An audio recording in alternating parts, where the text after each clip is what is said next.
Have you ever stood at the edge of a decision, paralyzed by that voice in your head whispering, "You're not good enough," or "What if you fail?" It's a moment we've all faced, where self-doubt creeps in like an uninvited guest, clouding your judgment and stealing your confidence. Maybe it's before a big presentation, a career leap, or even a difficult conversation with someone you care about. That voice can feel so convincing, so real, that it becomes the script running your life. But what if I told you that script isn't set in stone? What if you could rewrite it? 2,000 years ago, the Roman emperor and Stoic philosopher Marcus Aurelius wrote, "You have power over your mind, not outside events." Realize this, and you will find strength. Those words aren't just ancient wisdom, they're a blueprint for breaking free from the mental patterns that hold you back. This is the heart of Stoicism, the idea that our thoughts shape our reality, and by changing those thoughts, we change our lives. Think of your mind as a storyteller, constantly narrating your experiences. Sometimes that storyteller gets stuck in a loop of fear and hesitation, replaying the same old doubts like a broken record. These are your inner scripts, the unconscious beliefs that dictate how you respond to challenges. The good news, you're not stuck with them. Stoicism teaches us that these patterns aren't facts, they're habits of thinking, and habits can be broken. Imagine standing up to that voice of doubt and saying, "I see you, but you don't control me." That's the power of philosophy in action. In this video, we're going to explore how Stoic principles can help you dismantle self-doubt, one thought at a time. This isn't about quick fixes or empty positivity. It's about practical, time-tested tools to rewire your mind, tools like negative visualization, the dichotomy of control, and cognitive reframing. These techniques aren't just theory, they're battle-tested strategies used by everyone from ancient warriors to modern leaders. By the end, you'll have a toolkit to silence the inner critic and step into your decisions with clarity and confidence. So if you're ready to rewrite your inner script, let's begin. That inner voice telling you you're not capable, not worthy, or bound to fail, that's what we call your inner script. It's the automatic narrative running in the background of your mind, shaping how you interpret setbacks, challenges, even successes. Picture it like a director's cut of your life, except the director is a version of you from the past, stitching together old fears and outdated beliefs. The Stoic philosopher Epictetus put it perfectly when he said, "It's not what happens to you, but how you react to it that matters." In other words, the event itself is neutral. It's the story you tell yourself about it that determines whether it crushes you or strengthens you. Take imposter syndrome, for example. You might have crushed a project at work, but instead of feeling proud, that inner script whispers, "They'll figure out you're a fraud any day now." Where did that come from? Probably not from facts, but from repetition, a habit of downplaying your wins or overemphasizing past mistakes. Every time you replay that narrative, it digs deeper grooves into your mind, like a path worn into grass from walking the same route every day. The more you follow it, the harder it becomes to step off. But here's the breakthrough: those grooves aren't permanent. So let's pause for a moment. Think of one recurring doubt that's been holding you back. Maybe it's, "I'm not smart enough to lead," or "I'll never be as good as them." Whatever it is, name it, because the first step in rewiring your mind is awareness, catching that script mid-sentence and realizing, "Wait, this isn't truth. This is just a story I've been telling myself," and stories can be edited. Stoicism doesn't dismiss self-doubt as mere weakness. It sees it as a hijacking of reason, a distortion of your ability to see clearly. The Stoics believed in something called prohersis, your capacity for moral choice and judgment. It's the part of you that weighs options, makes decisions, and acts with intention. But self-doubt, that's the opposite. It's like a fog rolling in, blurring your ability to trust your own judgment. Imagine standing at a crossroads where one path is built on facts, your skills, your preparation, your past successes, and the other is a maze of what-ifs and worst-case scenarios. Self-doubt doesn't just nudge you toward the maze, it convinces you there's no other way. Seneca, one of Stoicism's greatest teachers, wrote extensively about this in his letters. He warned against letting irrational fears and criticisms take root in the mind, calling them shadows without substance. In one letter, he tells his friend Lucilius, "We suffer more often in imagination than in reality." That's the core of the problem. Self-doubt isn't about actual limitations. It's about the stories we spin in our heads. For example, you might hesitate to apply for a promotion, not because you lack the qualifications, but because you've convinced yourself you'll embarrass yourself in the interview. Notice how the doubt isn't rooted in fact, it's a reaction to an imagined future. This is where journaling becomes a Stoic superpower. When you write down your doubts, you pull them out of the shadows and into the light. Suddenly, "I'll never be good enough" isn't a truth. It's just a sentence on a page, something you can examine like a scientist studying a specimen. The Stoics called this Premeditatio Malorum, premeditation of evils. By naming your fears, you strip them of their power. Try this next time doubt creeps in. Grab a notebook and answer 3 questions. First, what am I actually afraid of?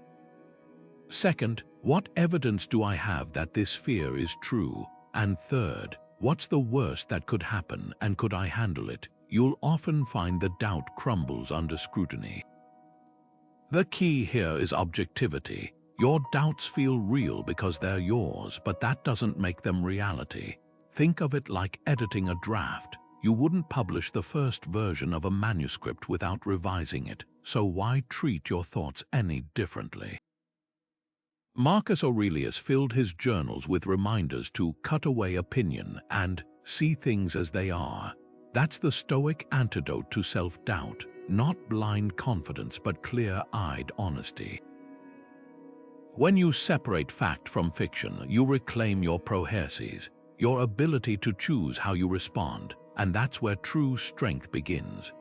One of the most liberating tools Stoicism offers is the dichotomy of control, a concept Epictetus introduced with a simple but radical idea. Some things are within our power and some things are not.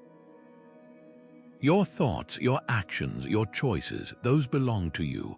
Other people's opinions, outcomes you can't force, or unpredictable circumstances, those lie outside your control. And here's where self-doubt thrives, in the gap between those two categories. Every time you tie your worth to external validation, whether it's applause from others, flawless results, or avoiding criticism, you hand over your confidence to forces you can't command. It's like building a house on shifting sand. Picture this: you're about to deliver a speech and your mind races with worries. What if they think I'm boring? What if I stumble over my words? Those fears aren't about your preparation or effort, they're fixated on reactions you can't control. That's the trap. Self-doubt magnifies the uncontrollable until it overshadows what you can influence. Practicing relentlessly, refining your message, showing up with integrity. Epictetus put it bluntly: make the best use of what is in your power and take the rest as it happens. In other words, focus on your lane. The moment you stop measuring yourself by external metrics, you reclaim your power. Try this exercise. Grab a sheet of paper and draw 2 columns. Label one within my control and the other outside my control. Now list your current doubts. Maybe one says, "I'll never get promoted because my boss doesn't like me." That's external. You can't control your boss's feelings, but I can sharpen my skills and contribute more to the team. That's yours to own. The act of sorting them is revelatory. you'll see how much mental energy you've wasted on the uncontrollable and how much agency you still hold. Marcus Aurelius reinforced this when he wrote, "You have power over your mind, not outside events. Realize this, and you will find strength." This isn't about ignoring reality. It's about redirecting your attention to where you can actually make a difference. Think of a sailor obsessing over the wind instead of adjusting the sails. The wind is unpredictable, but the sails, those are yours to maneuver. When self-doubt whispers, "You might fail," the Stoic response isn't, "No, I won't," it's, "I'll focus on what I can do and accept the rest." That shift doesn't erase uncertainty, but it anchors you in action rather than anxiety. And that's where real confidence begins, not in guarantees, but in the quiet certainty that you've done all you can. So the next time doubt creeps in, ask yourself, is this within my control? If not, let it pass like weather. If it is, act, don't agonize. That's how you rewrite the script. There's a powerful technique in Stoicism called cognitive distancing, the art of stepping back from your thoughts and observing them without getting swept away. Imagine sitting on a park bench watching clouds drift across the sky. Some are dark and heavy, others light and fleeting. You wouldn't mistake those clouds for the sky itself, would you? They're just passing weather. That's exactly how the Stoics suggest we treat our thoughts, especially the ones laced with doubt. Your mind is the sky, vast, unchanging, and those swirling doubts. Mere clouds, temporary, impersonal, and not a part of who you truly are. This idea isn't just ancient wisdom, it's the foundation of modern cognitive behavioral therapy. Therapists call it diffusion, the act of separating yourself from your thoughts so they lose their grip on you. For example, instead of thinking, "I'm a failure," you learn to say, "I'm having the thought that I'm a failure." That tiny shift in phrasing creates space between you and the doubt, turning it from a truth into just another mental event. The Stoics were doing this centuries ago. Epictetus taught his students to respond to distressing thoughts with a simple question: "Is this within my control?" If not, he'd say, "Then it's nothing to me." Not dismissive, but detached, like a scientist examining data. Here's how to put this into practice today. For the next 24 hours, try labeling your doubts as they arise. When that voice whispers, you'll embarrass yourself. Don't argue with it or believe it, just note it. "Ah, there's the fear of failure thought again." Picture it floating by like a cloud. This isn't about suppressing doubt, it's about seeing it clearly for what it is, a mental habit, not a prophecy. Marcus Aurelius did this daily in his journals, writing things like, "This is just your impression, and you can choose not to be ruled by it." What makes this so effective is how it disrupts the automatic cycle of self-doubt. Most of us treat our thoughts like commands. If we think it, it must be important. But what if you treated them like background noise, like a radio playing in another room? You might hear the words, but they don't dictate your actions. The next time doubt tries to hijack your focus, pause and ask, "Is this thought helping me or holding me back?" If it's the latter, let it pass. You're not deleting the script, you're changing your relationship to it, and that's where real freedom begins. Imagine standing at the edge of a storm, watching the dark clouds gather. You feel the wind pick up, see the first flashes of lightning in the distance. Most people would panic, scrambling for shelter. But what if you'd already studied the storm's patterns, knew exactly how long it would last, and had a plan to weather it? That's the essence of Premeditatio Malorum, the Stoic practice of anticipating challenges before they arrive. Translated as the premeditation of evils, it's not about pessimism or dwelling on fear. It's about preparedness. By mentally rehearsing setbacks, criticism, even failure, you strip them of their power to shock or paralyze you. Think of it as emotional inoculation. exposing yourself to small doses of discomfort to build immunity against larger blows. Take Seneca, the Stoic philosopher who faced exile to the harsh island of Corsica. Before the emperor's sentence even arrived, he'd already spent years practicing Premeditatio Malorum. In his letters, he describes visualizing loss, disgrace, and hardship not to despair, but to disarm them. When exile came, he wasn't shattered. Instead, he wrote, "Nothing happens to the wise man against his expectation." He'd rehearsed this moment in his mind countless times, so when it arrived, he could respond with clarity, not panic. That's the power of this exercise. It's not about predicting the future, it's about refusing to let the future control you. Now apply this to self-doubt. What's the criticism you fear most? The failure that keeps you up at night. Premeditatio Malorum asks you to lean into those fears methodically, deliberately. Say you're terrified of public speaking. Instead of avoiding the discomfort, sit with it. Picture yourself stumbling over your words. Notice the heat rising in your cheeks. Hear the silence in the room.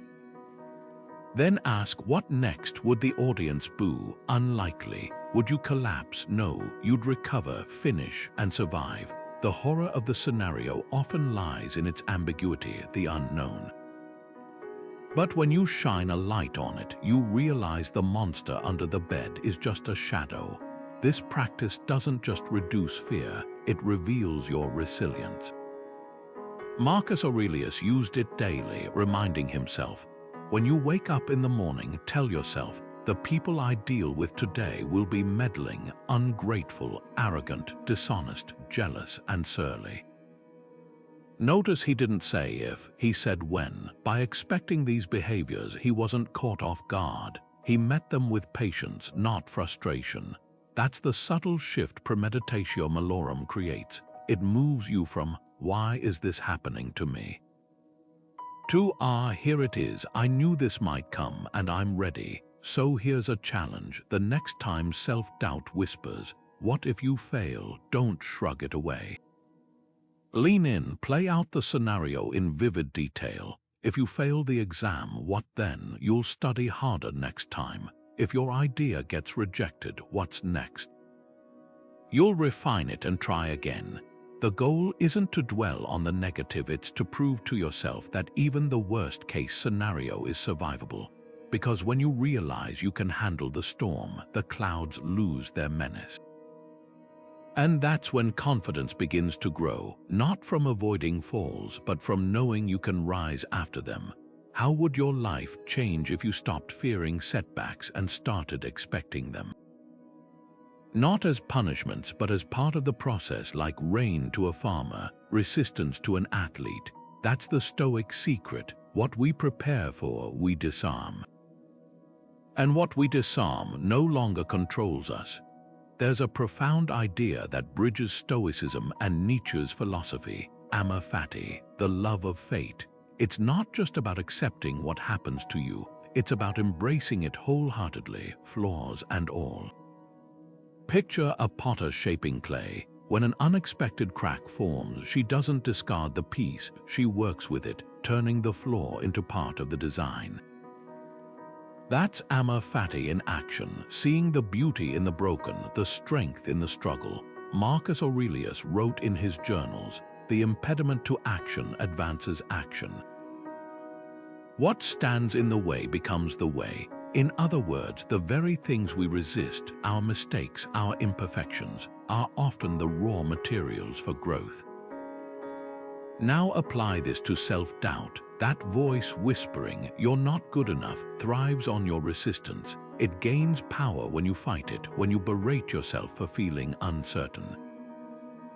But what if you stopped seeing doubt as an enemy and started treating it as a teacher? Nietzsche called this dancing with your demons. Imagine your greatest insecurity, say, a fear of sounding foolish in conversations. Instead of avoiding social situations, what if you leaned into it? Yes, I might stumble over my words sometimes, but that also means I speak from the heart without pretense. Suddenly, the flaw becomes a fingerprint, something uniquely yours, not something to erase. Marcus Aurelius practiced this daily. When faced with betrayal, illness, or political turmoil, he didn't just endure it, he looked for the opportunity within it. In one journal entry, he writes, "The cucumber is bitter, throw it away. There are thorns in your path, walk around them. That's all you need to do." Notice the simplicity. He doesn't curse the cucumber or rage at the thorns. He adapts. That's the Stoic twist on amor fati. Loving fate doesn't mean pretending everything is perfect. It means recognizing that even the bitter and the thorny have their place in shaping who you are. Here's a challenge. Pick one trait you usually criticize in yourself. Maybe you're too sensitive or overthink things. Now reframe it as a superpower. Sensitivity, that's empathy in disguise, the ability to deeply understand others. Overthinking, it's meticulousness, a knack for seeing angles others miss. This isn't self-deception, it's perspective shifting. The Stoics called this sympatheia, the interconnectedness of all things. What seems like a weakness in one context becomes a strength in another. A river cuts through rock not because it's hard, but because it's persistent. So the next time doubt tries to convince you that your flaws define you, remember, every obstacle is a teacher, every imperfection a hidden gift.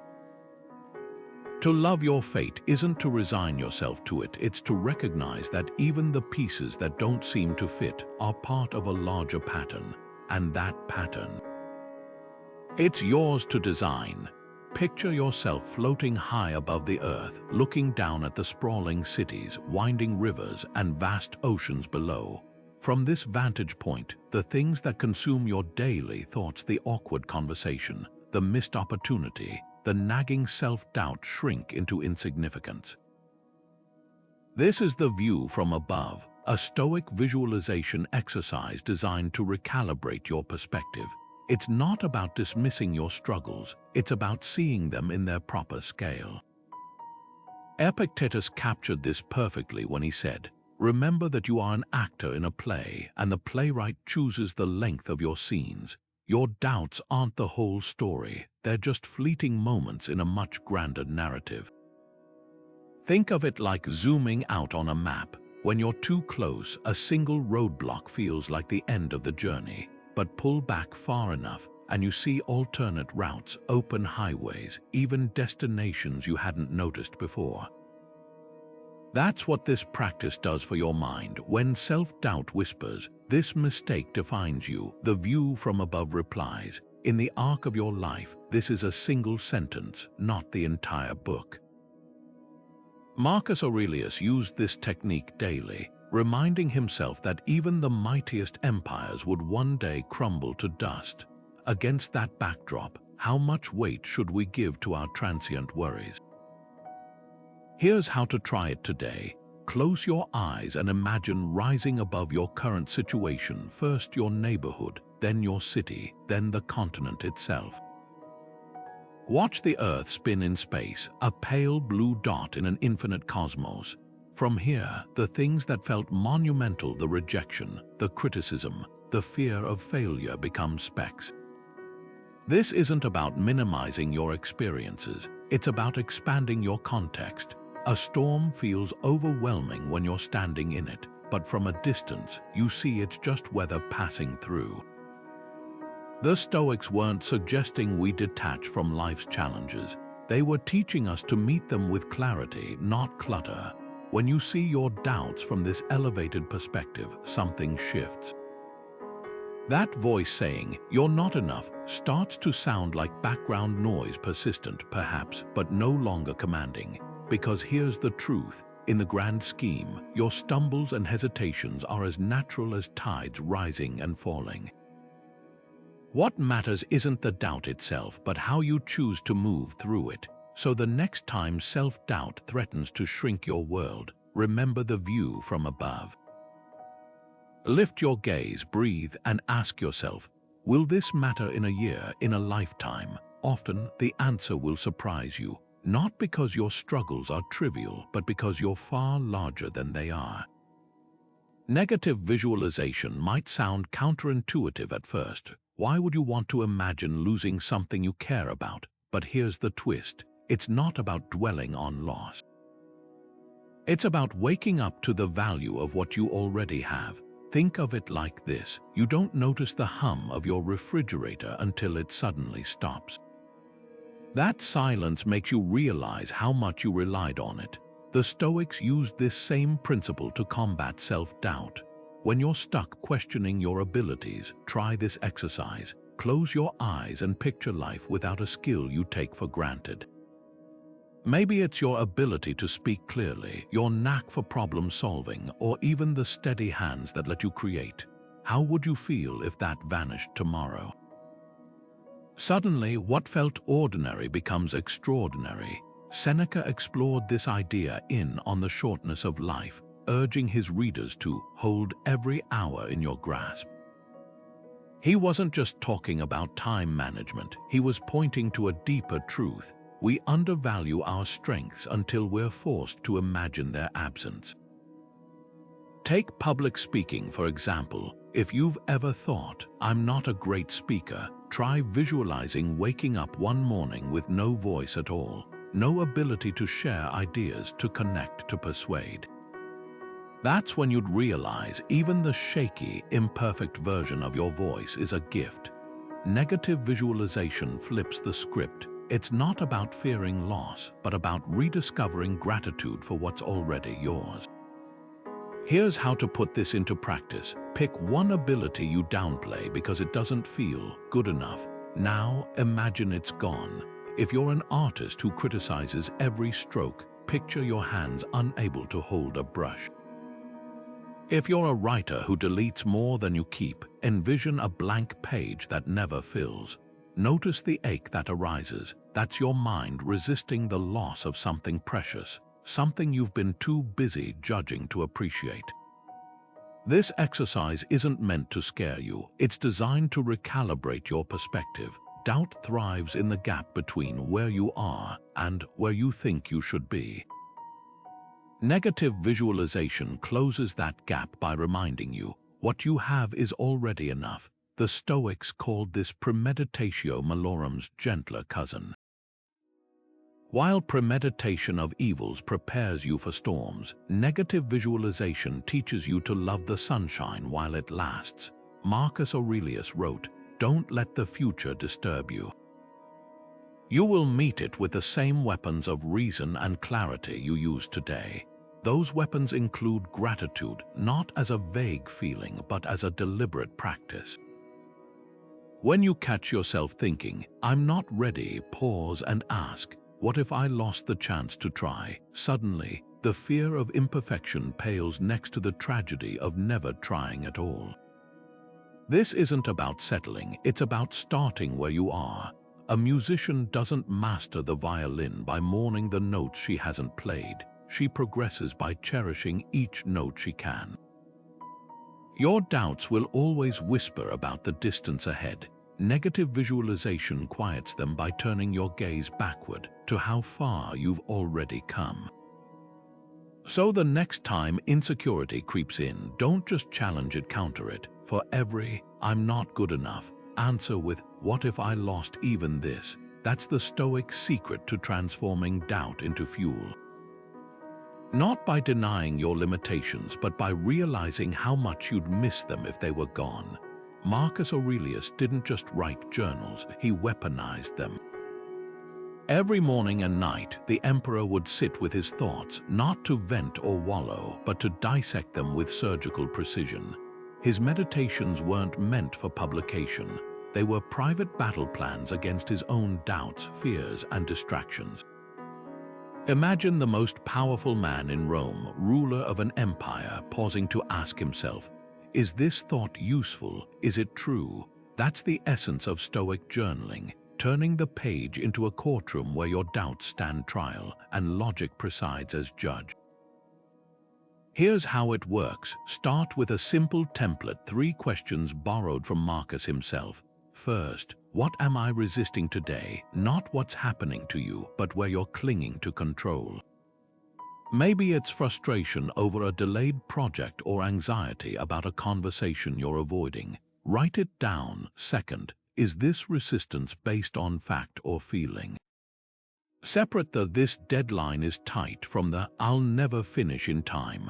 One is circumstance, the other is fiction. Third, and most powerful, what would my best self do next? Not your panicked self, not your cynical self, the version of you that acts with clarity and courage. This isn't positive thinking, it's strategic thinking. Take Marcus's own example. In one entry, he grapples with the irritation of waking up early. Instead of complaining, he dissects it. When you arise in the morning, think of what a precious privilege it is to be alive, to breathe, to think, to enjoy, to love. Notice the pivot. He doesn't deny the discomfort, he reframes it as a choice. That's the journal's magic. It transforms grumbles into gratitude, dread into direction. Now let's bring this into your life with a week-long experiment. Each morning, set a timer for 5 minutes and write 2 sentences. First, name one doubt or resistance you're carrying. I'm worried the client will reject my proposal. Then challenge it with logic. Have they given concrete reasons to think so? If they do, can I adapt? At night, revisit it. Note how the doubt played out. Was it prophetic or overblown? Over time, you'll spot patterns. Maybe 80% of your fears never materialize, or the ones that do were survivable. That's data you can't argue with. The key is consistency. Marcus didn't journal sporadically. He made it a discipline, like sharpening a sword daily. Your mind is the same without regular honing. Doubts dull your edge. But here's the beautiful paradox. By giving your fears space on the page, you rob them of space in your head. What starts as ink on paper becomes rewiring in real time. So grab a notebook. Your courtroom awaits. Consider Cato the Younger, the Roman senator who stood alone against Julius Caesar's rise to power. History remembers him not for his victories he ultimately lost, but for the unshakable integrity that made even his enemies respect him. Here's the paradox. Cato didn't wake up feeling confident. He woke up choosing principle. When Caesar's armies marched on Rome, Cato didn't rally troops with boasts of certainty. He spoke only of duty. It is not necessary to hope in order to persevere, he'd say. That's the Stoic secret. Confidence isn't a feeling you wait for, it's a byproduct of action aligned with your deepest values. Take Cato's most famous moment. The night Rome fell to Caesar, rather than surrender, he chose to take his own life, a decision that shocks modern readers. But look closer. It wasn't despair that drove him, it was consistency. He'd spent a lifetime arguing that tyranny must be resisted at all costs. In his final hours, he read Plato's Phaedo on the immortality of the soul, then calmly set the book down and met his end without trembling. What radiates from that story isn't bravado, but something far more powerful. A man so committed to his ideals that fear had no room to breathe. That's the kind of confidence that outlives empires. Now contrast this with how we often approach self-doubt today. We search for affirmations, "I am enough," or wait for some external validation to silence the inner critic. Cato would have scoffed at that. For Stoics, confidence wasn't about believing you'd succeed. It was about knowing you'd act rightly regardless. Epictetus, born a slave, put it bluntly, "If you want to be confident, do what's honorable." Simple but not easy, because honor isn't a mood, it's a muscle. Every time you choose courage over comfort, you're not proving your worth to the world, you're proving it to yourself. This brings us to a practical exercise. Picture someone historical or contemporary who embodies the unwavering confidence you admire. Maybe it's Cato's grit, Mandela's patience, or a mentor's quiet determination. Now ask, what would they do in your shoes? Not superficially, they'd ace this presentation, but deeply, how would they prepare? How would they handle setbacks? The goal isn't to mimic them, but to borrow their lens. When facing a difficult decision, Marcus Aurelius would ask himself, what would Zeus do? Not because he believed in mythology, but because the question forced him to rise above petty concerns. Here's the key insight from these role models. Their strength didn't come from never doubting. It came from doubting and acting anyway. Seneca, exiled and stripped of wealth, wrote his greatest letters from a barren island. Abraham Lincoln battled depression while steering a nation through war.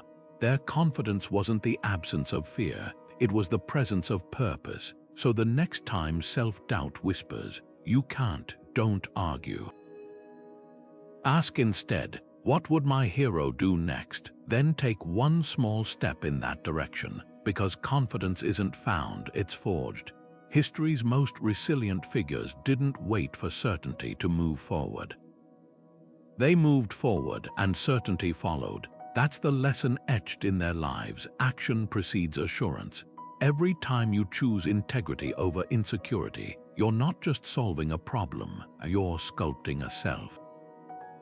And that kind of confidence, no one can take it from you.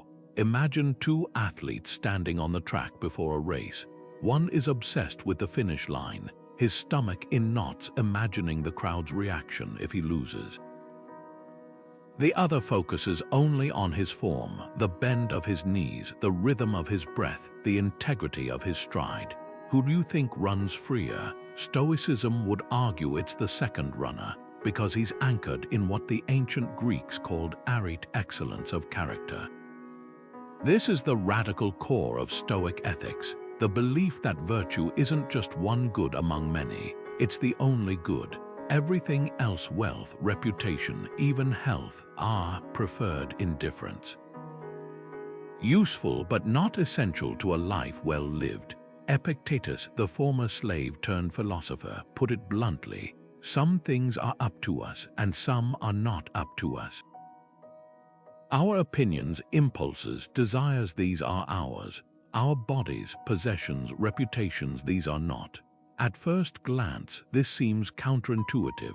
How can failure or criticism not matter?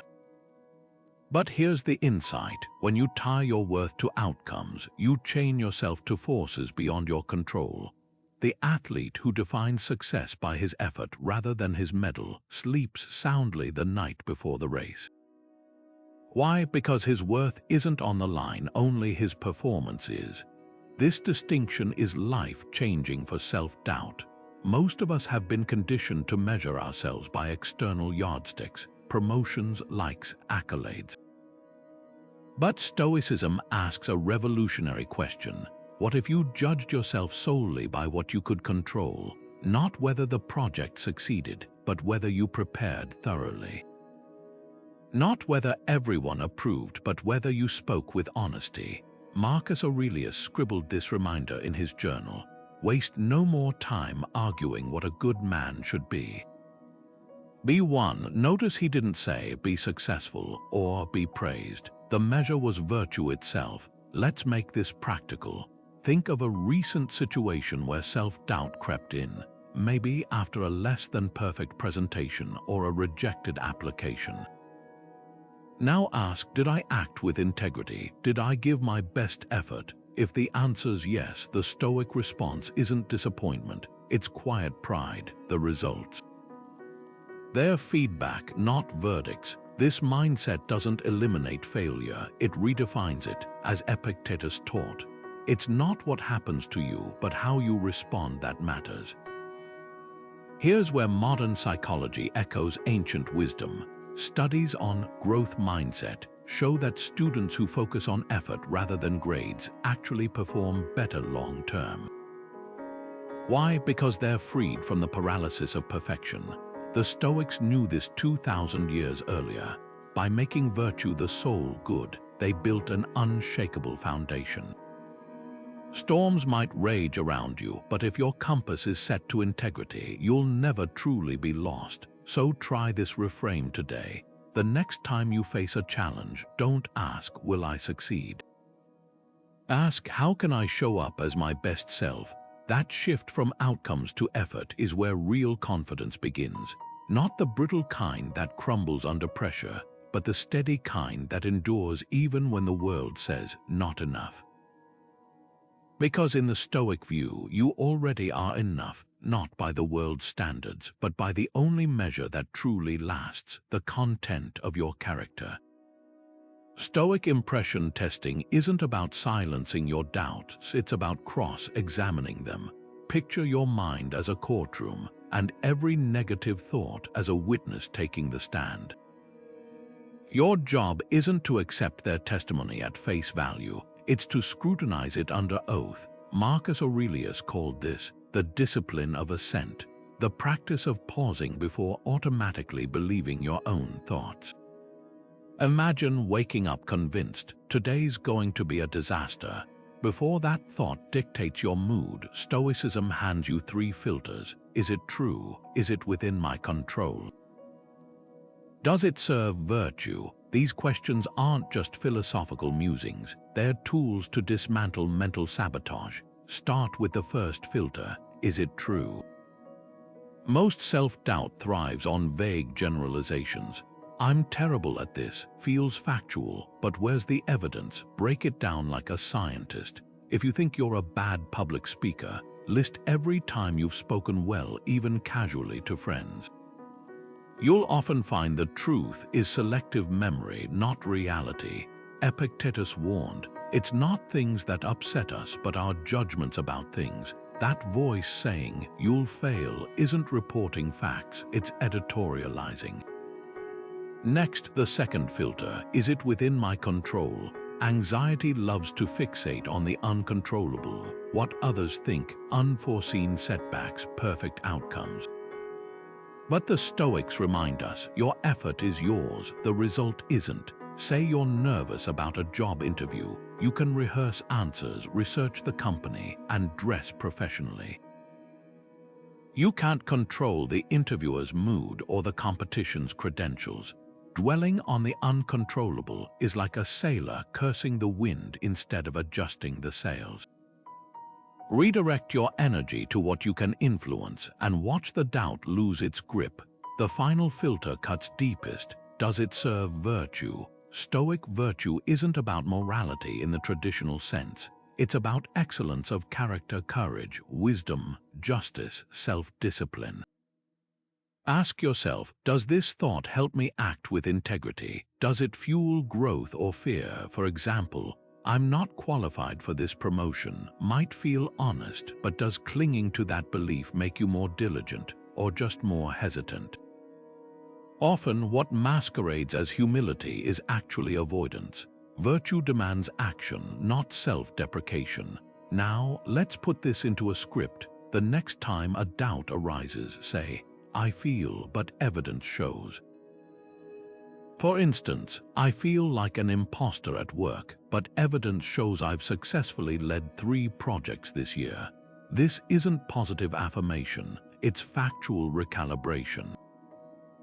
The goal isn't to erase doubt, but to expose its flimsy foundations.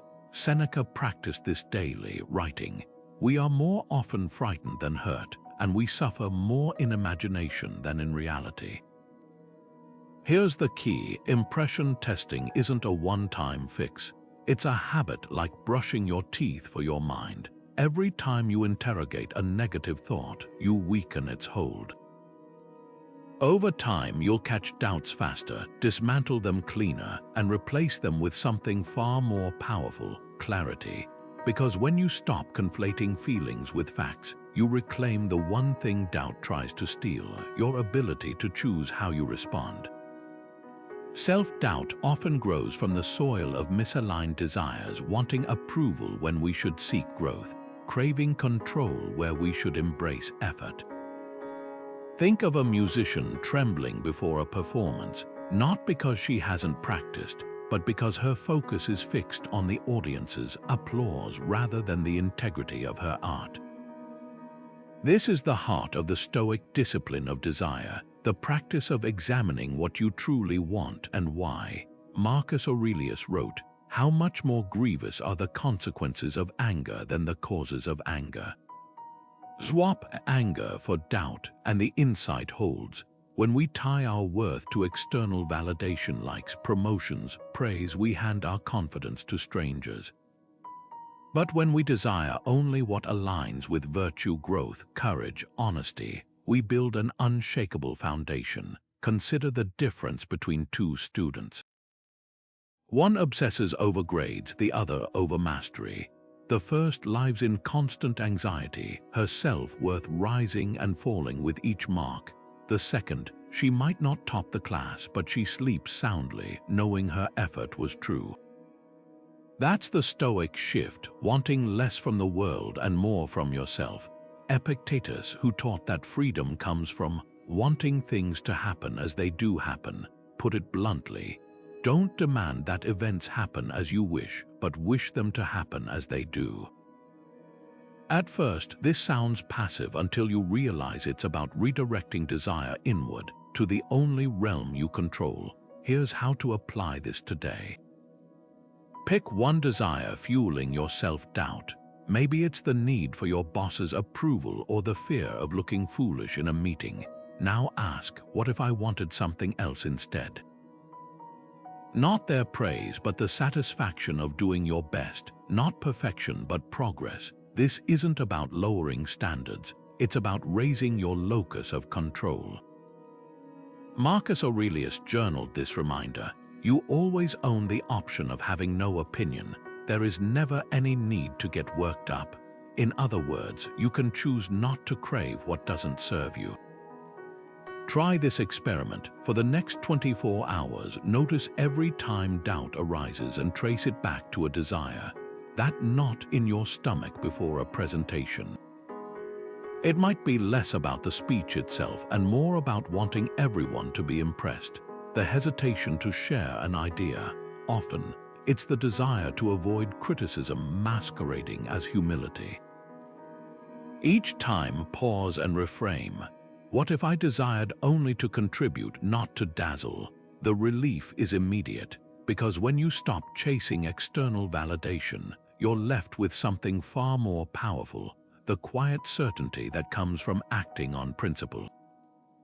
This is the paradox the Stoics uncovered centuries ago. Confidence grows when desires shrink, not because you care less, but because you care differently about things that endure. Approval fades, integrity doesn't. So here's your challenge. What's one desire you can release today to quiet the noise of doubt, not by suppressing it, but by replacing it with something sturdier? Want less from the world, and you'll find you already have enough within you.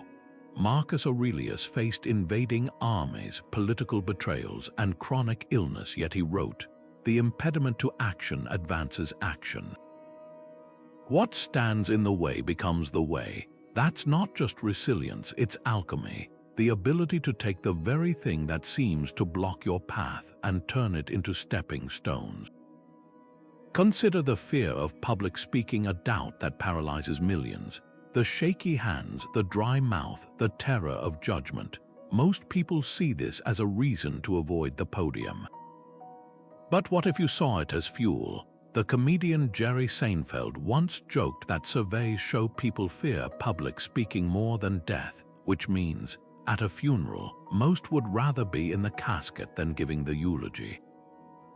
Yet the greatest speakers didn't start out fearless, they started out afraid, and used that fear as their compass.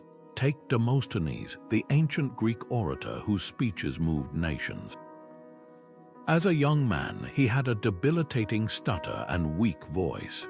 While others mocked him, he turned his obstacles into training tools. He practiced with pebbles in his mouth to strengthen his diction. He delivered speeches while running uphill to build lung power. He rehearsed by the roaring ocean to project over crowds. His doubt didn't disappear, it became his drill sergeant. That's the Stoic shift, when you stop asking, "Why is this happening to me?" and start asking, "What can this teach me?" Now apply this to your own doubts. Say you're plagued by perfectionism, terrified of submitting work that isn't flawless. Instead of berating yourself for this trait, harness it, that relentless self-critique. It's your built-in quality control. Channel it into meticulous editing or preemptive problem solving, or take social anxiety, the dread of awkward interactions. That hyper-awareness of others' reactions makes you an exceptional listener, attuned to subtle cues most miss. The Stoics called this antifragility, the phenomenon where challenges don't just make you resilient, they make you stronger than if you'd never faced them at all. Here's your challenge. Pick one doubt that's been haunting you. Maybe it's, I'm too slow to learn new skills, or I overthink everything. Now brainstorm how it could secretly be a strength in disguise. If you're slow, perhaps you're thorough, absorbing concepts deeply rather than skimming. If you overthink, you might excel at spotting risks others overlook. Write down 3 ways this perceived weakness could become an asset. This isn't self-deception, it's strategic reframing.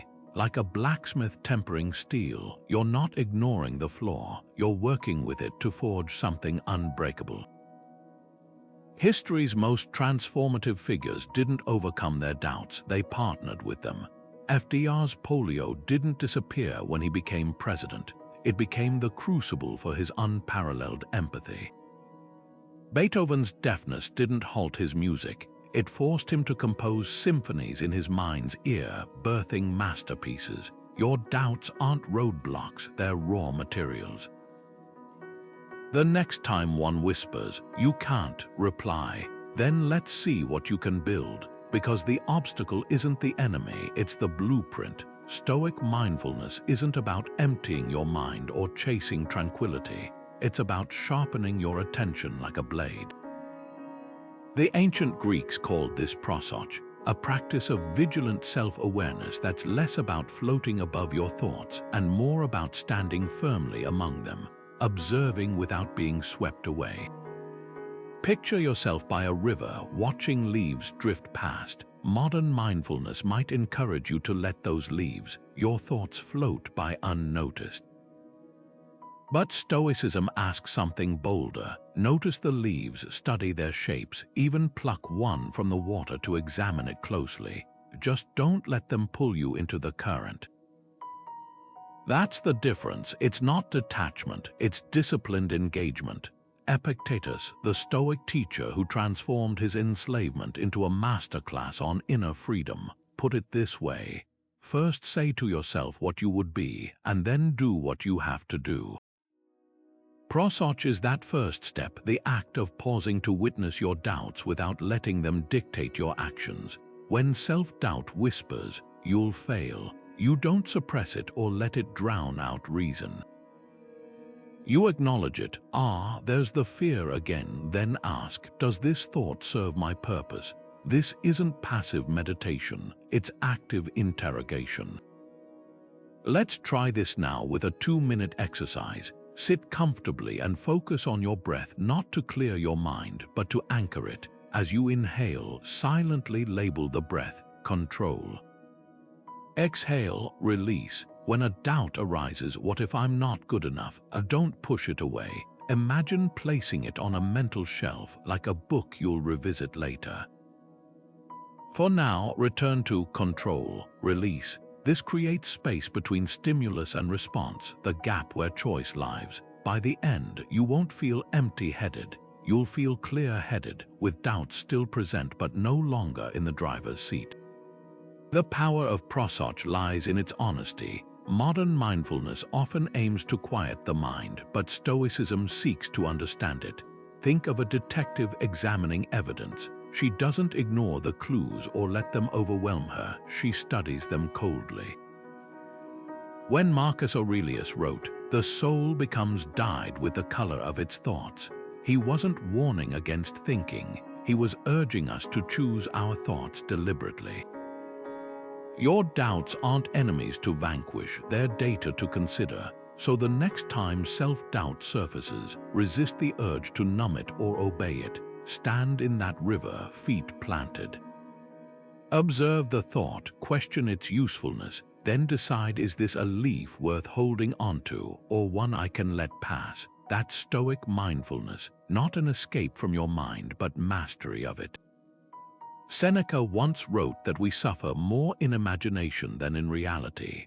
But what he didn't mention is how much of that suffering comes from noise we create ourselves. Not the noise of the world, but the endless chatter in our heads, the comparisons, the hypothetical scenarios, the relentless second-guessing. Picture standing in a crowded room where everyone's shouting different opinions at you, except the voices aren't strangers, they're your own.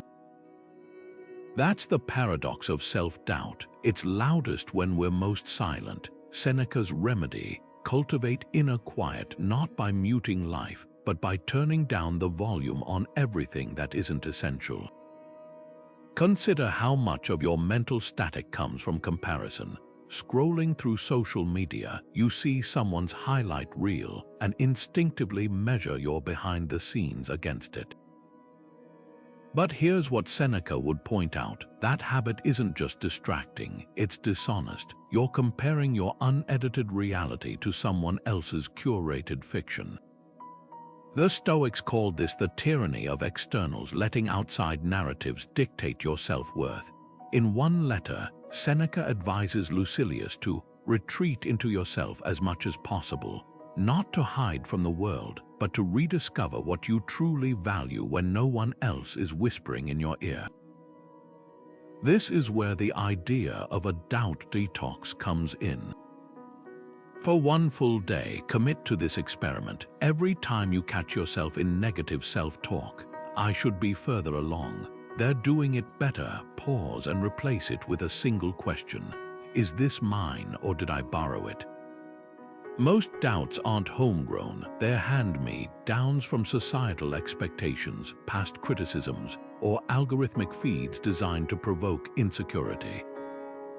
By silencing the borrowed noise, you create space for something far more valuable: your own voice. Try it now. Close your eyes for 10 seconds and notice what fills the silence. Is it a rehearsed worry, a fragment of someone else's opinion, or is there, beneath all that, a quieter thought waiting to be heard, one that's been drowned out by the static? The Roman Stoics practiced this daily through meditatio, a form of intentional reflection. They didn't seek empty minds, they sought clear ones. Imagine your doubts as ripples on a pond. The more you chase them, the more they disturb the surface. But when you sit still, the water settles, and what's reflected back is the truth you've been too distracted to see.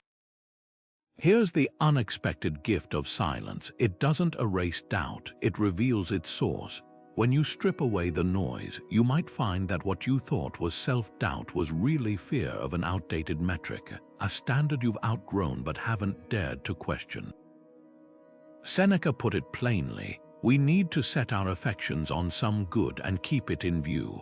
Not the good of others' approval or arbitrary benchmarks, but the good of your own growth. So tonight, before bed, ask yourself, what did I believe about myself today that wasn't really mine? The answer might surprise you, because in the quiet, the only voice left is the one that matters yours. The Stoics spoke often of the sage not as some unattainable myth, but as a North Star for ordinary growth.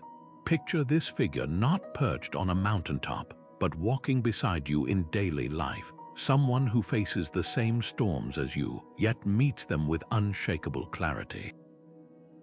When doubt whispers, "You can't," the sage doesn't argue or crumble, they pause, dissect the fear like a scientist examining a specimen, and respond with deliberate action.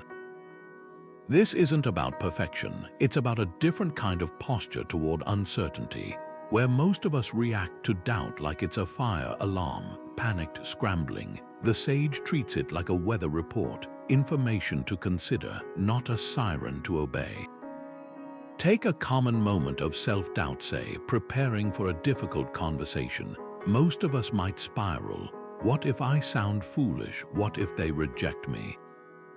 The sage's approach is startlingly simple. First, they'd ask, is this fear based on fact or fiction? If there's real risk of misspeaking, they'd prepare more.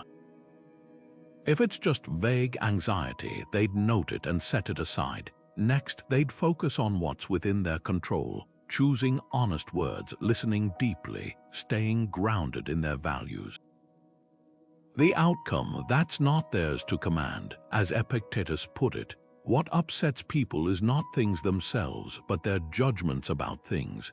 The sage doesn't waste energy on outcomes they can't dictate. They invest it in actions they can own. Now bring this down to earth with a role play. Pick your biggest current doubt. Maybe it's, I'm not qualified for this role, or I'll mess up this relationship. How would the sage reframe it? First, they'd strip it of exaggeration.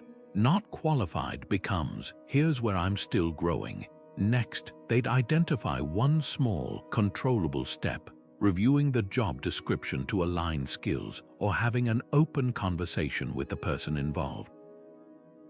Finally, they'd accept that some uncertainty remains and proceed anyway. Marcus Aurelius modeled this daily.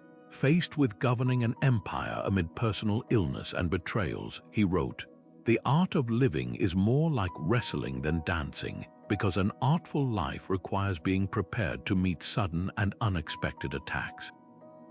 Notice he didn't say avoid attacks, he said meet them. Here's the key distinction: the sage isn't fearless, they just have a different relationship with fear. Imagine two climbers on a cliff. One fixates on the drop below, frozen. The other acknowledges the danger but keeps their eyes on each handhold. Both feel the same rush of adrenaline, but one lets it paralyze while the other lets it focus. That's the sage's secret. Doubt isn't a stop sign, it's a check engine light. It doesn't mean turn back, it means look closer. So try this today. When doubt next surfaces, don't ask, how do I eliminate this feeling? Ask, how would the sage use this feeling? Maybe it's a cue to prepare more thoroughly, or a reminder to focus on effort over outcome. Either way, you're no longer running from the doubt, you're collaborating with it. And that shift, more than any affirmation, is where real confidence begins. Most self-help advice tells you to plaster your mirror with affirmations. I am confident, I am successful. But the Stoics would have called that incomplete. Not because positivity is wrong, but because confidence without direction is like a ship without a rudder. Enter virtue-focused mantras, short, actionable phrases rooted in Stoic ethics that don't just reassure you, but redirect you. Take Musonius Rufus, the Stoic teacher who insisted philosophy wasn't just for lecture halls, it was the art of living. He drilled his students in daily mental rehearsals, not to chant empty promises, but to align their impulses with timeless principles. Imagine replacing I am fearless with I act with courage, not certainty. The difference is subtle but seismic. One demands a feeling you might not have. The other prescribes action you can take regardless of how you feel. Let's break down why this works. Generic affirmations often clash with reality. When you're sweating before a big meeting, shouting, "I'm calm," in your head feels like lying to yourself. But a virtue mantra meets you where you are. I focus on contribution, not perfection, doesn't deny nervousness. It gives you a compass through it. Musonius Rufus taught that philosophy's power lies in its daily application, not as abstract theory, but as a medicine for the soul. His students practiced mantras like, I endure discomfort willingly, not to sugarcoat hardship, but to reframe it as training. Now, pair this with common modern doubts. If you're trapped in hustle culture, whispering, my worth isn't tied to productivity, isn't just soothing, it's rebellious. It counters a billion-dollar industry telling you otherwise. For social anxiety, try, I seek connection, not approval. This shifts the goal from performance to purpose. Even Marcus Aurelius had his own versions, jotting down reminders like, waste no more time arguing what a good man should be. B1. Notice the urgency. These aren't placards for passive reading, they're prompts for immediate action. Here's how to craft your own. First, identify the doubt's root.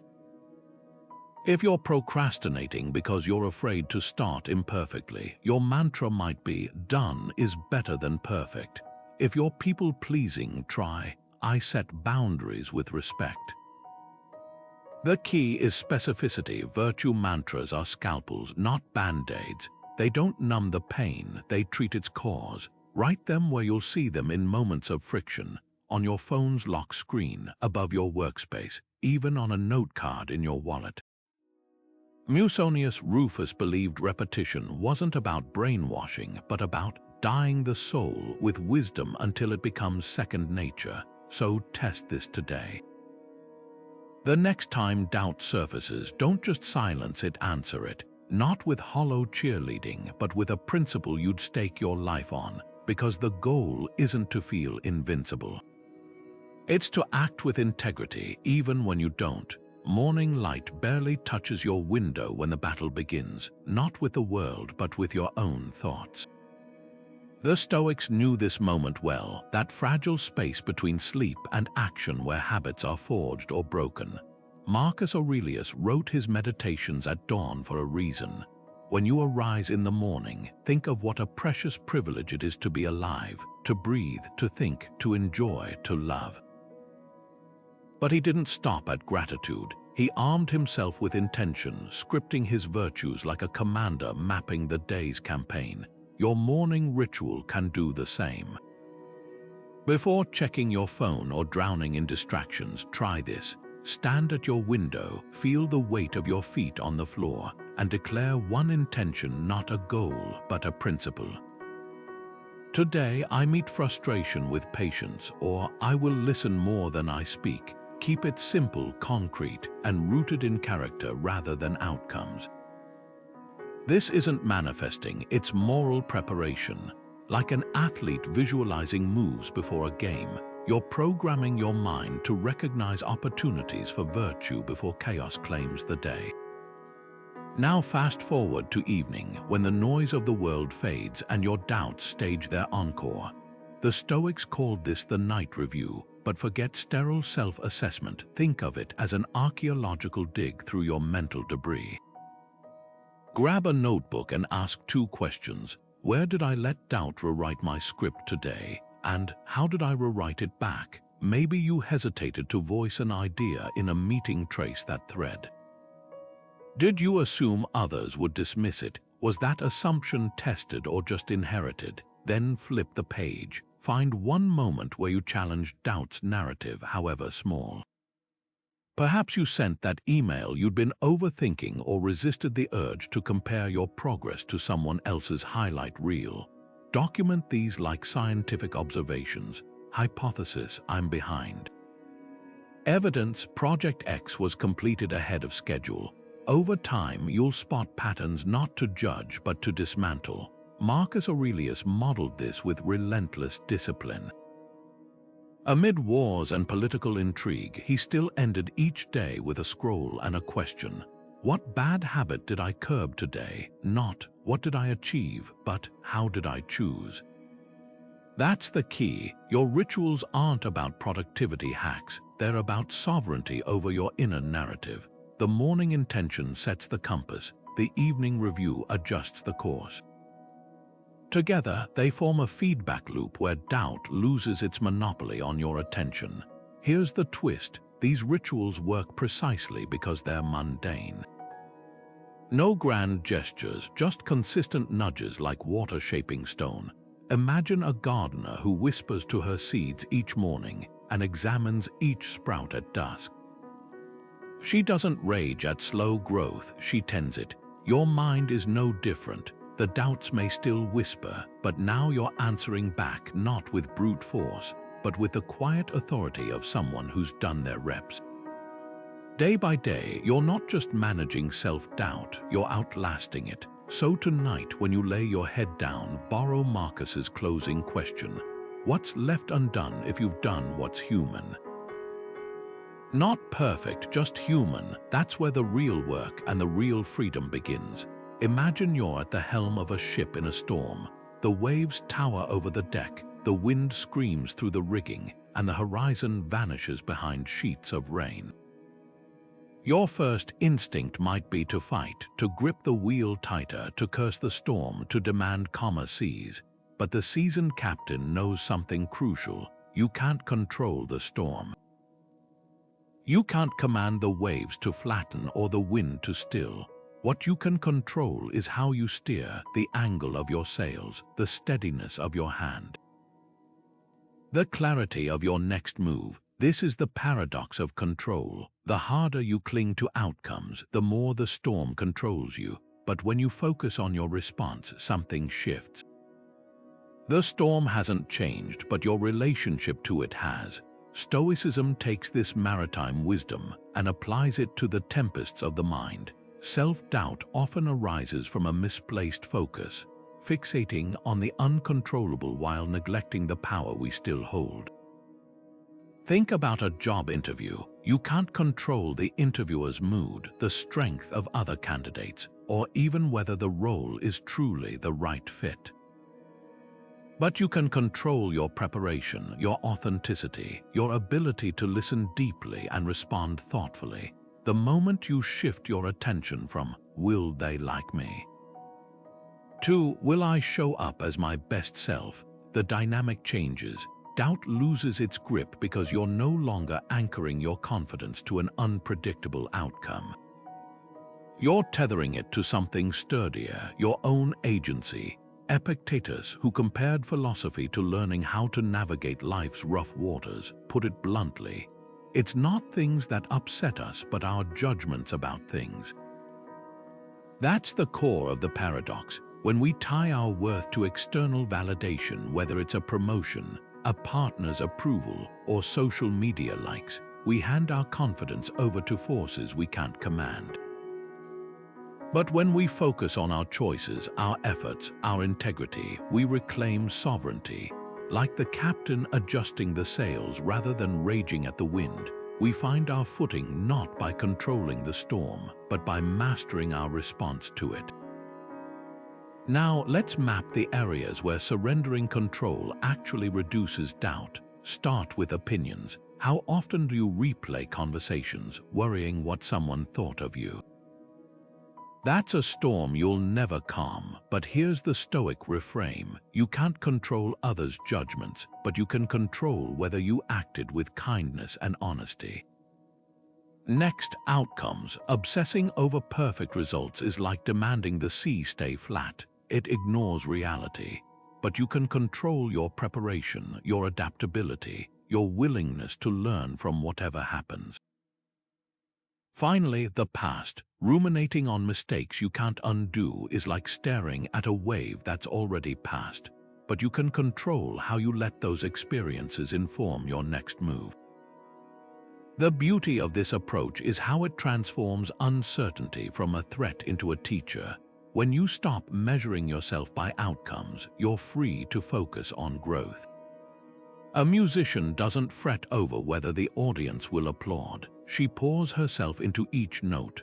A writer doesn't obsess over bestseller lists. He commits to the integrity of his craft. Their confidence comes not from guarantees, but from the unwavering knowledge that they've done their part. The rest, that's the storm, and storms, as every sailor knows, are temporary. So the next time doubt whispers, "What if you fail?" remember the captain's wisdom. Don't waste energy on the waves you can't control. Tend to your sails. Steady your course and trust that the skill you build in the storm will serve you long after the skies clear. Stoicism often gets portrayed as a solitary practice, the lone philosopher wrestling with his thoughts under the stars. But here's what that image misses. Even Marcus Aurelius, the emperor who penned his meditations in private, sharpened his ideas through conversation. He studied under Stoic teachers like Junius Rusticus, debated with peers, and refined his philosophy in the friction of shared inquiry. This is the paradox of Stoic wisdom. It's forged in solitude but tempered in community. Think of Seneca's letters to Lucilius, a correspondence that spanned years. These weren't one-sided lectures. They were dialogues where vulnerability met rigor. When Lucilius confessed his doubts about aging, ambition, or fear of death, Seneca didn't dismiss them. He met them with stories, logic, and hard-won perspective, not to hand his friend answers, but to model how to question deeper. There's a reason Stoics called this the discipline of assent, the practice of testing impressions against reason. Sometimes you need another voice to spot the flaws in your logic. Imagine you're convinced you'll fail an upcoming presentation. Alone, that thought can spiral into a certainty, but in a Stoic study group, someone might ask, what's the actual worst that could happen? And what's the evidence you'll recover if it does? Suddenly, the doubt isn't a monologue, it's a discussion. This mirrors Seneca's approach with Lucilius.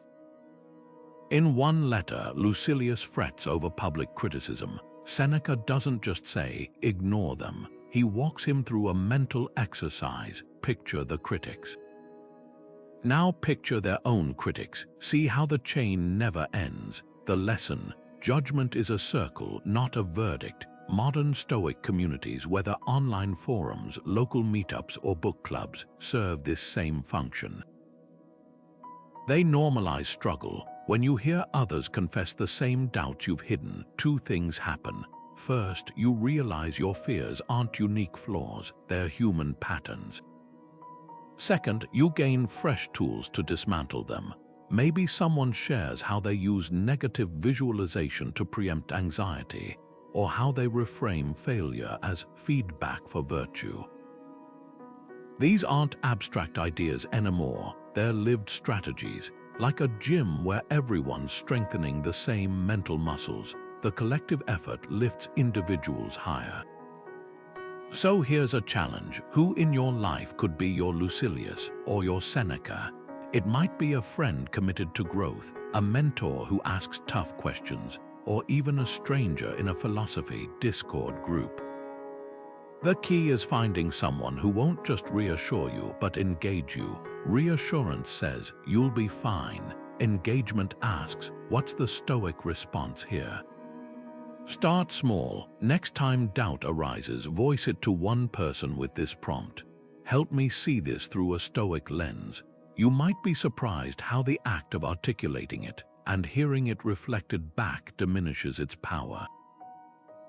Because here's the truth Seneca knew: doubt grows in isolation but withers in dialogue. It's not about outsourcing your thinking, it's about pressure testing it. Just as iron sharpens iron, one mind sharpens another, and in that exchange you don't just hear wisdom, you practice it. Humility gets a bad rap in our culture, often mistaken for weakness or self-deprecation. But the Stoics saw it differently. To them, humility wasn't about shrinking, it was about seeing clearly. Picture a master carpenter holding a chisel. He knows its exact weight, its balance, its limits, not to lament what it can't do, but to wield it with precision. That's Stoic humility, the quiet confidence of understanding your edges without apology. Epictetus, the philosopher who transformed his enslavement into a framework for inner freedom, put it bluntly: it is impossible to learn that which one thinks one already knows. In other words, doubt doesn't vanish by pretending you have all the answers. It dissolves when you admit what you don't and get curious about filling the gaps. This stands in stark contrast to the self-deprecation we often confuse with humility. Say you're learning a new language and stumble over a phrase. Self-deprecation mutters, "I'm terrible at this." Stoic humility observes, "I haven't mastered this yet." One statement slams the door on growth, the other leaves it wide open. The difference lies in orientation. Shame looks backward, fixation on flaws. Humility looks forward, focused on potential. Marcus Aurelius modeled this in his journals, writing, "I am still learning," not as a confession of inadequacy, but as a declaration of purpose. For the Stoics, humility wasn't the opposite of confidence, it was its foundation. You can't steer a ship if you won't admit you're off course. Here's where modern hustle culture gets it twisted. We're told to fake it till you make it, to project certainty even when we're drowning in questions. But Epictetus would call that self-sabotage. He taught that true progress begins with the phrase, "I don't know," not as surrender, but as a starting line. Imagine a doctor who refuses to consult textbooks because she's afraid to appear unsure. Her patients pay the price, or a leader who can't admit gaps in his knowledge, so his team works from faulty intel. Stoic humility cuts through this by valuing truth over ego. As Seneca wrote to Lucilius, "He who is brave is free," including the bravery to say, "I need to learn." Let's make this practical. Think of an area where self-doubt creeps in. Maybe it's public speaking, parenting, or a new software at work. Now, reframe it through the lens of Stoic humility. Instead of "I'm bad at presentations," try "I'm developing my storytelling skills." See how the second version doesn't deny the struggle, but redirects it toward agency. That's the pivot from shame to growth. The Stoics called this prohersis, the discipline of aligning your will with what's within your control.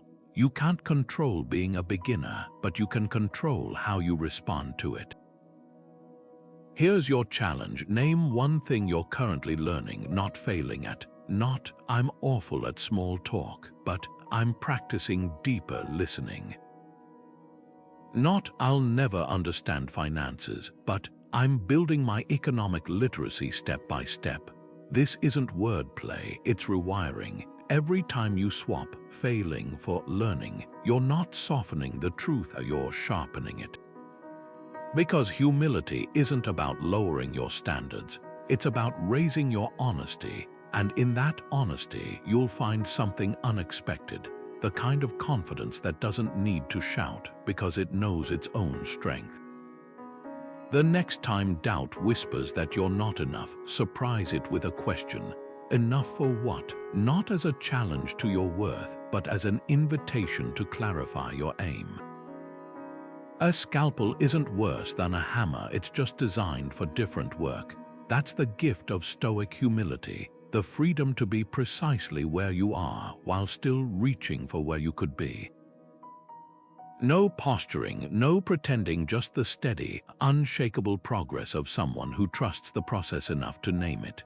Death meditation might sound morbid, but the Stoics saw it as the ultimate wake-up call, not to paralyze you with fear, but to propel you with purpose.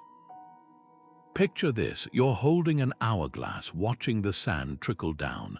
That's Memento Mori in action, the ancient practice of reflecting on mortality to sharpen your focus. Seneca put it starkly on the shortness of life. You act like mortals in all that you fear, and like immortals in all that you desire. We delay dreams, overthink risks, and let doubt fence us into smaller lives, forgetting time is the one currency we can't earn back. But here's the twist, when you stare at the hourglass long enough, something shifts. The questions that once felt daunting, "What if I fail? What will they think?" start to pale next to a louder one, "What if I never try?" Take Seneca's own life. Exiled to Corsica, stripped of wealth and status, he didn't wallow in what was lost. He wrote, "Life is long if you know how to use it." For him, mortality wasn't a threat, it was a measuring stick. Every morning, he'd ask himself, "Is today the day I'll waste?" That's the power of death meditation. It turns abstract doubts into concrete choices. Imagine standing at your own funeral, listening to the eulogy. What do you hope is said? Not, "She played it safe," but "She dared greatly." That gap between the two. That's where doubt lives, and Memento Mori bridges it by forcing you to weigh your fears against the weight of a life unlived. Let's make this practical. Grab a notebook and complete this sentence. "If doubt weren't a factor, I would." No censoring, no caveats. Maybe it's launching that business, leaving that toxic relationship, or finally publishing your writing. Now circle the boldest answer. That's your compass. Next, borrow a page from Seneca's urgency. Break the dream into one action you can take within 24 hours. An email sent, a call made, a draft begun. The Stoics didn't just ponder death, they let it hustle them toward meaning. As Marcus Aurelius wrote, "You could leave life right now. Let that determine what you do and say." Here's the paradox: confronting mortality doesn't shrink your world, it expands it. A musician afraid of criticism might never share her songs until she realizes, someday I won't have the chance. A writer paralyzed by perfectionism might never hit publish until he asks, what if this is the last thing I write? Death meditation isn't about morbidity, it's about liberation. It whispers, this is your one shot, no rehearsals, no do-overs, and in that whisper, doubt doesn't stand a chance. So tonight, as you turn off the light, ask Seneca's question, did I live today or just exist? Not to judge, but to course correct, because the hourglass is always flowing, but you're the one who gets to choose how the sand falls. Seneca once wrote that life is more bearable when we learn to laugh at its absurdities, not as a dismissal of hardship, but as a way to loosen its grip. Picture this: you're about to give a speech, and your mind conjures the worst-case scenario tripping on stage, forgetting every word, the audience erupting in laughter. Instead of panicking, imagine leaning into the absurdity. What if you did trip? Would the world end? Would the crowd actually point and scream, or would they likely wince in sympathy and move on? This is Stoic laughter in action, taking the monstrous shadows of doubt and shining a light on them until they shrink to their true size, small, harmless, even comical. The ancients knew this trick well. Democritus, known as the laughing philosopher, wandered the streets chuckling at human folly, not out of cruelty but clarity. He saw how we inflate trivial worries into existential threats. Seneca took this further, advising his students to make laughter your weapon against life's irrationalities. When self-doubt whispers, they'll think you're a fraud, respond with exaggerated mockery. Yes, and surely a tribunal will convene to revoke my adult license. The moment you play out the fear to its ridiculous extreme, its power crumbles. Because doubt thrives on taking itself seriously, strip that away, and it's just a puff of air. Here's how to practice this today. Pick your most persistent doubt. Say, I'll bomb this interview. Now amplify it like a bad movie plot. The hiring manager will faint from my incompetence. News vans will camp outside my house. My cat will disown me. Absurd, exactly. By stretching the fear past the point of logic, you reveal its emptiness. It's like blowing up a balloon until it pops, the tension dissolves into nothing. Marcus Aurelius used a version of this in his Meditations. Faced with the weight of empire, he'd remind himself, Alexander the Great and his mule driver both ended up in the same grave. Beneath the grandeur, the same absurdity. Apply that to modern doubts. Worried your presentation won't impress? Imagine your PowerPoint slides being debated by historians in the year 3000. Suddenly, the stakes feel lighter. This isn't about denying real challenges. It's about refusing to dignify irrational ones. Think of a child terrified of a monster under the bed. The fear is real to them until an adult flips on the light and reveals a pile of laundry. Stoic laughter is that light switch. When you expose doubts, exaggerations for the flimsy fictions they are, you reclaim the upper hand. So next time self-doubt spins a catastrophic tale, don't argue out, do it. Take the script and rewrite it as satire, because the things we can laugh at can't control us. And that's no joke. Scrolling through your feed, you pause at a post, someone's promotion, a friend's vacation, a stranger's seemingly perfect life. That familiar pang hits, why not me? This isn't just envy, it's a modern trapdoor to self-doubt, and the Stoics saw it coming 2,000 years ago. Marcus Aurelius warned, The soul becomes dyed with the color of its thoughts. Yet today, our thoughts are constantly tinted by algorithms designed to provoke comparison. Digital Stoicism isn't about deleting your apps or retreating to a cabin. It's about applying ancient discernment to modern noise. Start by auditing your inputs like a Stoic librarian. Every account you follow, every newsletter you subscribe to, every podcast in your queue, ask, does this feed my virtue or my insecurity? That influencer who sparks endless if only thoughts.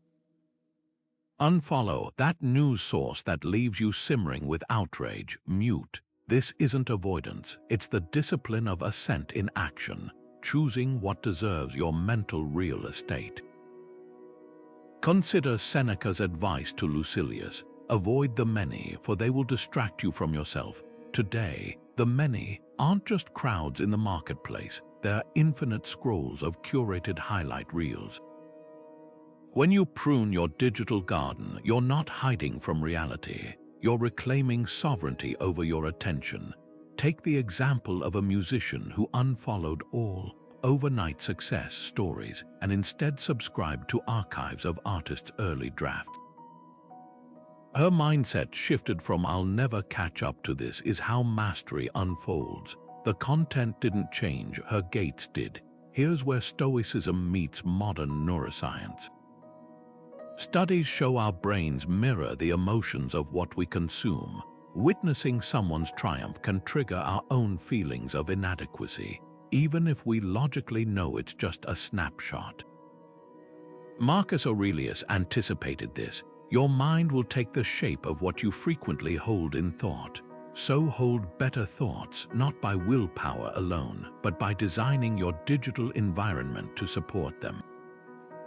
Practical steps: try the 30-day Stoic scroll test. For 1 month, after every social session, jot down one word describing your mental state: inspired, restless, inferior. Patterns will emerge, then act like Epictetus at the Agora. If a website robs you of peace, don't call it entertainment, call it what it is: a thief. Replace those thieves with nourishing inputs: philosophy podcasts, accounts celebrating process over polish, or even a group chat where you dissect Stoic texts. The goal isn't to curate a bubble of positivity, but a forge of virtue. Just as a blacksmith wouldn't temper steel with wet wood, don't try to strengthen your mind with inputs that undermine it. Your attention is the most sacred space you own. Guard its gates with Stoic vigilance, because in the attention economy, the ultimate act of resistance isn't consuming more, but choosing better. And that choice starts with a single unfollow. Building confidence isn't a lightning strike, it's the slow burn of 1,000 tiny choices. Think of it like strength training. No one walks into the gym on day 1 and deadlifts 300 pounds. You start with the empty bar, you fumble, your muscles tremble, but week after week you add a little more weight, and what once felt impossible becomes routine. That's the Stoic approach to self-doubt. Not grand declarations of transformation, but the quiet accumulation of micro-victories. Cato the Younger, the Roman senator whose discipline became legendary, didn't wake up one morning unshakable. He practiced Stoicism daily for decades, turning principles into reflexes. When Julius Caesar's armies marched on Rome, Cato didn't rely on sudden courage. He drew from years of conditioning his mind like an athlete trains his body. Here's the catch most people miss. Confidence isn't the absence of doubt, it's the habit of acting despite it. Picture a climber scaling a rock face. The first time, every grip feels uncertain, but with repetition, her hands learn the holds instinctively. Stoicism works the same way. Every time you question a negative thought, is this true? Is it helpful? You're doing mental reps. Every morning you set an intention, or evening you review your choices. You're laying down neural pathways. Progress is invisible in the moment. just as a seed underground shows no signs of growth until it breaks the surface. So let's make this tangible. Pick one doubt that's been looping in your mind. Maybe it's, "I'll never be organized enough to lead," or "I'm too awkward to network." Now identify the smallest, most manageable action that challenges it. For organization, it could be spending 5 minutes tonight planning tomorrow's priorities. For networking, it might be sending one genuine message to a colleague you admire. The scale doesn't matter, the consistency does. Like Cotto, who reportedly wore unconventional clothing in public to practice indifference to others' opinions, your goal isn't to eliminate discomfort overnight. It's to prove to yourself again and again that you can tolerate discomfort and still move forward. Marcus Aurelius captured this in a journal entry. Don't let the future disturb you. You will meet it with the same weapons of reason and clarity you use today. Those weapons aren't forged in grand gestures, they're hammered out in daily practice.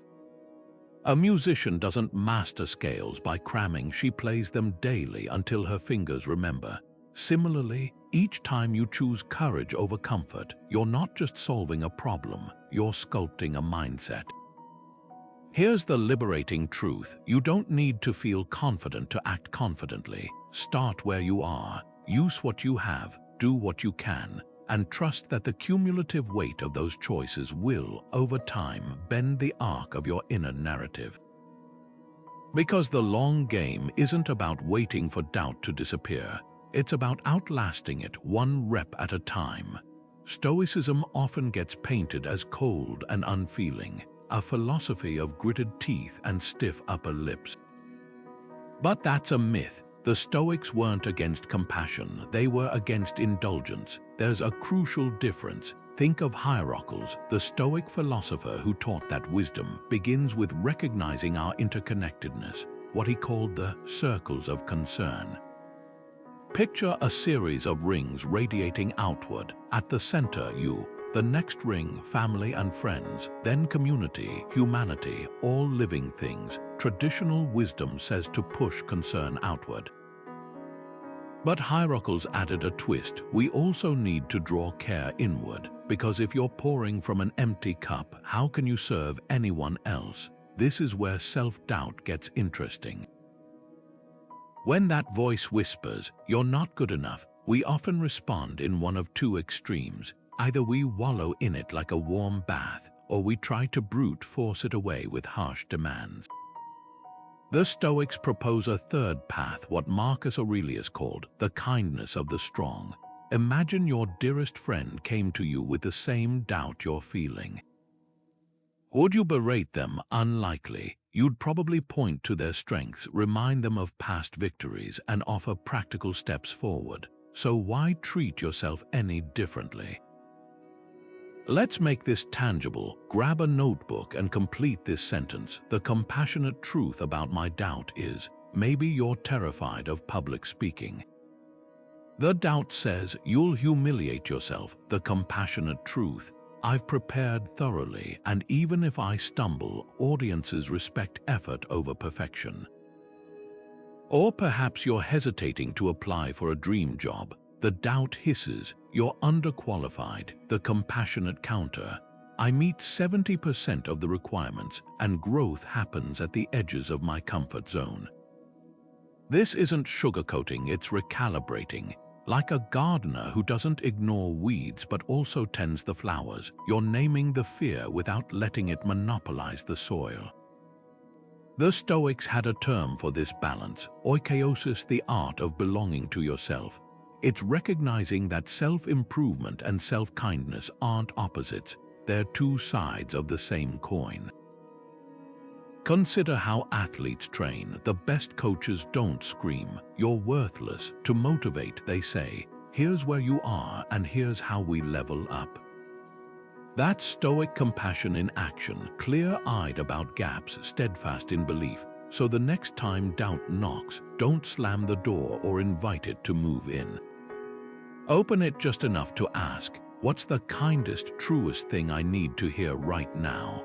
Not to coddle yourself, but to fortify, because the goal isn't to eliminate doubt, it's to outgrow it. And growth, as any gardener knows, requires both sunlight and pruning shears. There's a moment when you're so immersed in an activity that time seems to dissolve. Maybe it's while painting, solving a problem at work, or even listening deeply to a friend. Your focus narrows, your instincts take over, and for once, that inner critic falls silent. The Stoics called this oikeiosis, the profound sense of belonging to your own nature. It's not about fitting into some external mold of success, but about aligning with the unique current of your capabilities and values. Epictetus framed it as a cosmic assignment.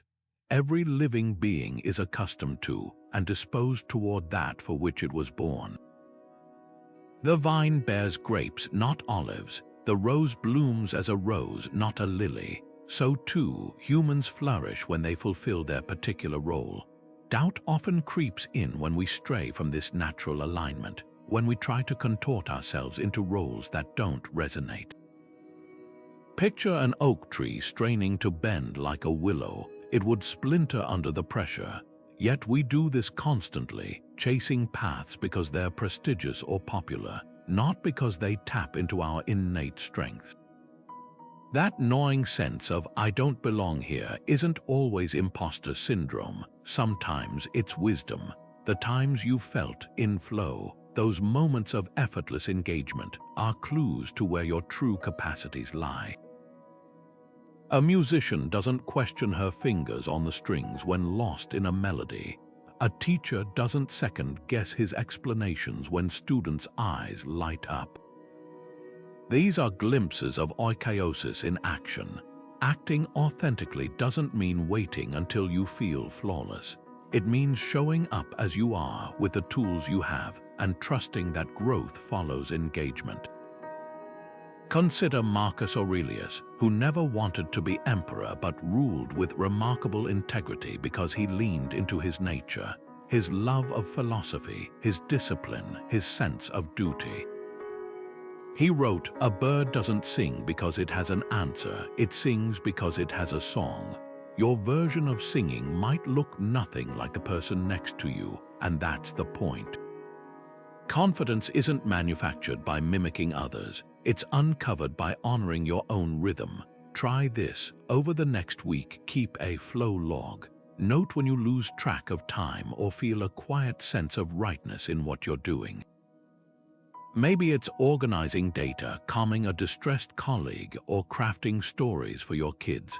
These aren't random moments, they're signposts. Epictetus taught that we suffer when we confuse what's up to us with what isn't. Your innate talents, those are up to you. How the world receives them, that's not. The more you lean into activities that align with your nature, the less energy you waste on doubting your place because you're too busy inhabiting it. That's the irony the Stoics understood. Belonging isn't something you find out there. It's something you cultivate within by refusing to apologize for the ways you're meant to grow. The vine doesn't fret that it isn't an olive tree. It simply turns sunlight into wine, and you have your own alchemy waiting. Think of everything we've explored as a kind of mental toolkit, each Stoic technique a different instrument designed for the same purpose, dismantling the machinery of self-doubt. The dichotomy of control is your wrench, loosening the bolts of worry by separating what you can influence from what you can't.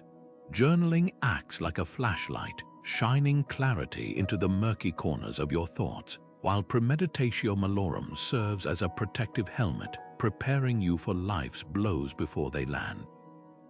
These aren't abstract theories, they're time-tested tools, forged in the fires of real struggle by people who faced far worse than we ever will. And here's the crucial thing, no craftsman expects to master their tools overnight. Rewiring your inner scripts isn't about perfection, it's about persistence. Consider how a musician practices scales. At first, her fingers fumble, the notes sound disjointed. But over time, through repetition, what once felt forced becomes fluid. Stoic exercises work the same way. That first time you journal, your doubts might still shout louder than your logic. The 10th time, you'll catch them mid-sentence and think, wait, that's not the whole story. By the 100th, you'll have rewritten entire chapters of your inner narrative without even realizing it. Progress hides in the mundane, the 5 minutes of morning reflection, the mental pause before reacting to criticism, the deep breath taken when fear arises. Small actions stacked consistently build unshakable resilience. Marcus Aurelius left us a final gift in his Meditations, a reminder that echoes across centuries. You have power over your mind, not outside events. Notice he doesn't say you'll never feel doubt or fear. He says you have power not to banish them, but to choose how you respond. That's the heart of Stoicism, not control over life's chaos, but sovereignty over your place within it. And that sovereignty starts with a single step. Maybe today you'll try the view from above when a setback stings. Tomorrow you might write down 3 doubts and dissect them like a scientist. Next week you could role-play how your Stoic hero would handle your biggest challenge. So here's your invitation. Pick one tool, just one. Use it imperfectly but consistently. Watch how it reshapes your relationship with doubt, not by silencing it, but by putting it in its proper place. And if you're willing, share what happens. Tell someone about the moment you caught yourself mid-spiral and thought, no, I'm rewriting this script, because the secret no one tells you about confidence is that it's contagious. Your courage becomes someone else's permission slip, and that's how we build not just individual resilience, but a community of minds trained to meet chaos with clarity. The tools are in your hands now. The rest, that's up